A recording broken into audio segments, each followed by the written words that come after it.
Ok, pessoal, sejam todos bem-vindos a mais uma aula de matemática. Aqui quem vos fala é o professor Cláudio Batista. Desde já agradeço por você ter clicado neste vídeo. Espero que você assista, goste, compartilhe e faça nosso canal crescer. Hoje nós vamos falar sobre números negativos, conceitos iniciais e aplicações. O nosso roteiro é conceito de número negativo, aplicações de números negativos e alguns exercícios. Vamos aos quadros. Números negativos. Você saberia dizer o que são números negativos? Veja, muita gente quando está diante dessa pergunta imagina logo alguns números, né, com um sinal de menos aqui antes, né? Mas isso aqui tem um significado e a gente vai tratar desse significado aqui nos próximos quadros. Antes de mais nada, vamos fazer essas perguntas. Que número vem antes de zero? É possível resolver a conta 5 menos 7? Como registrar um prejuízo de R$ 500? Como posso identificar um desconto em meu contra-cheque? Ora, então, diante de todas as possíveis respostas para essas perguntas, nós concluímos que números negativos nada mais são que números menores que zero.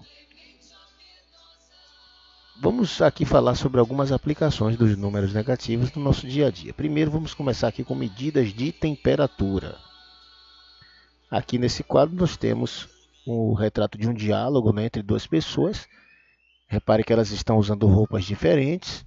E aqui no diálogo, essa mocinha está dizendo que a temperatura aqui está a 10 graus positivos.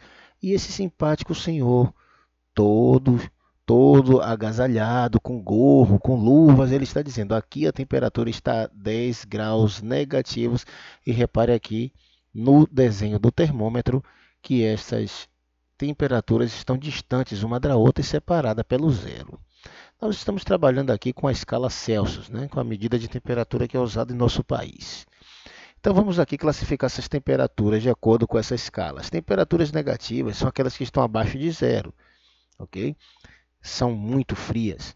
Aqui o ponto de gelo está em zero grau, aqui também é frio. E as positivas estão acima de zero. Então essa é uma das aplicações dos números negativos no nosso dia a dia. Outra aplicação também muito comum é a do saldo bancário. A movimentação de uma conta bancária está dividida basicamente em operações de crédito e débito. O crédito é toda a movimentação que significa positiva para o correntista, exemplo de depósitos, recebimento de salário, etc. Já o débito é toda a movimentação que significa negativa para o correntista, como saques, compras, descontos, etc. Então, a diferença entre crédito e débito a gente chama de saldo. Quando faz o confronto entre os créditos e os débitos, nós temos aí o saldo, né, que é o resultado final. Vamos aqui ver as classificações dos saldos.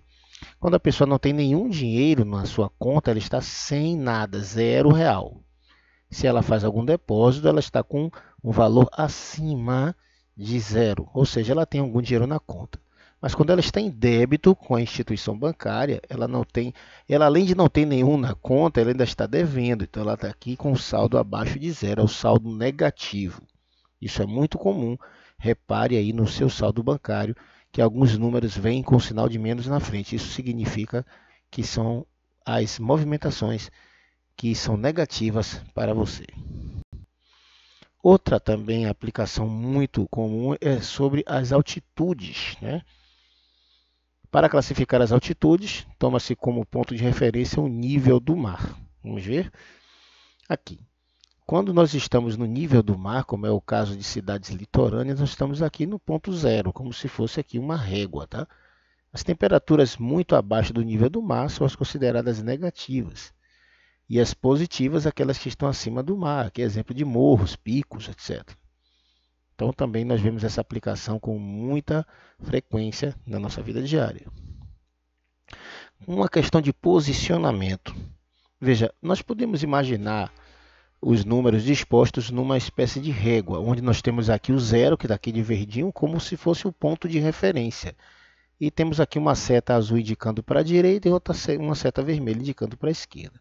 Repare que os números azuis estão aqui ao lado direito, eles são chamados de positivos. E os números que estão na esquerda, né, todos têm esse zero, esse menos, aliás, acompanhando aqui, eles são os números negativos. É assim que nós contamos. O zero no centro, para a direita positivos, para a esquerda os negativos.